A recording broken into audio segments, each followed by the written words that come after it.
Good evening. Just where is the end of the line for HS2?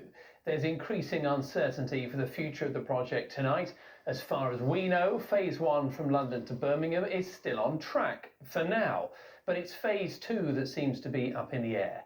ITV News understands the Prime Minister, Rishi Sunak, has taken the decision to shelve the second leg of HS2 to Manchester, but where HS2 ends in the Midlands remains to be seen. Our reporter, Rosie Dowsing, is in Orton in Warwickshire, and we'll hear from her in just a moment. First, though, our political correspondent, Alison Mackenzie, is at the Conservative Party conference in Manchester. The private sector has been fully engaged. We've had all their offers. That is not correct. This has been run as a statist project by a state organisation. So over the last few days, what I have been doing is spending my time with the leaders, the chief execs of global private companies, from engineers, designers, banks, investors, all sorts, to say, is there a different way of doing this? And I promise you, there are many of them who are willing to come forward and offer to help. So no longer taxpayers' money, he wants the private sector to step in to salvage this scheme. Such is the importance, he says, to the whole of the UK to link up as originally promised. Can he achieve that? But of course, great uncertainty for elsewhere. We'll hear from Rosie in a moment. But I've been speaking to the Lichfield MP, Michael Fabricant, another key player in that saying don't bring it. But now he says where we're at, OK, stick with it up to his constituency. This is his proposal going forward. Could actually run HS2 trains on the West Coast Main Line. Alison, thank you very much. Well, on that note, let's go to Warwickshire. Rosie, there has been a lot of disruption there due to construction work for HS2. What have people today made of this uncertainty?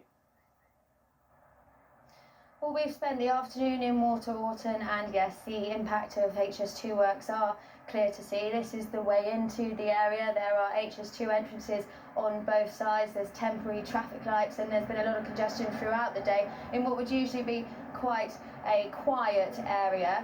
Now, just last month, one of the first of 32 giant piers had been completed to house the North Warwickshire junction that would link Birmingham to Crewe and Manchester. But now, of course, that leg of HS2 is in doubt. Earlier, I spoke to one resident who lives opposite HS2 works, and she said that she's long been complaining about the impact it's had on her quality of life. She's gone to the doctor with asthma problems, anxiety from noise, from sound, from vibrations, and she said that the damage to her and the residents has already really been done. Their view has been spoiled. HS2 offers to pay for window cleaning because of the dirt, but she says that she is happier if it's shelved, because it means her northern neighbours further up the line won't have to deal with such problems that she's had.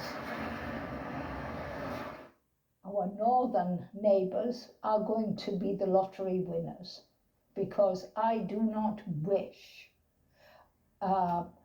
onto anybody what we are experiencing here on Attleborough Lane.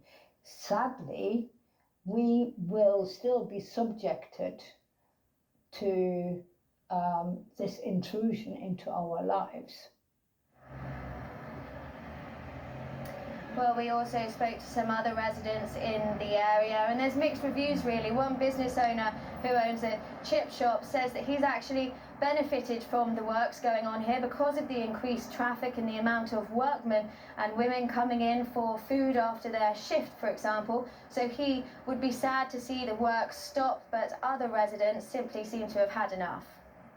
The economy isn't the greatest at the moment, so the HS2 workers have actually helped small businesses. They're renting a lot of property. I don't think the amount of people who are going to use it, they expect them to use it. Secondly, we've seen the state of what they've done down here. It's the state of people's cars every day.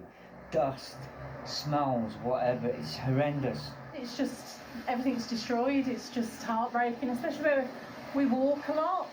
So we walk at the other side of HS2.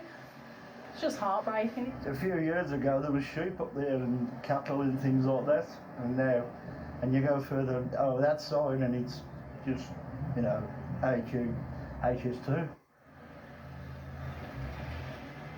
Well, we have reached out to HS2 for comment, and the company say that they won't comment until they have confirmation from the government whether or not the leg is going to be shelved or go ahead.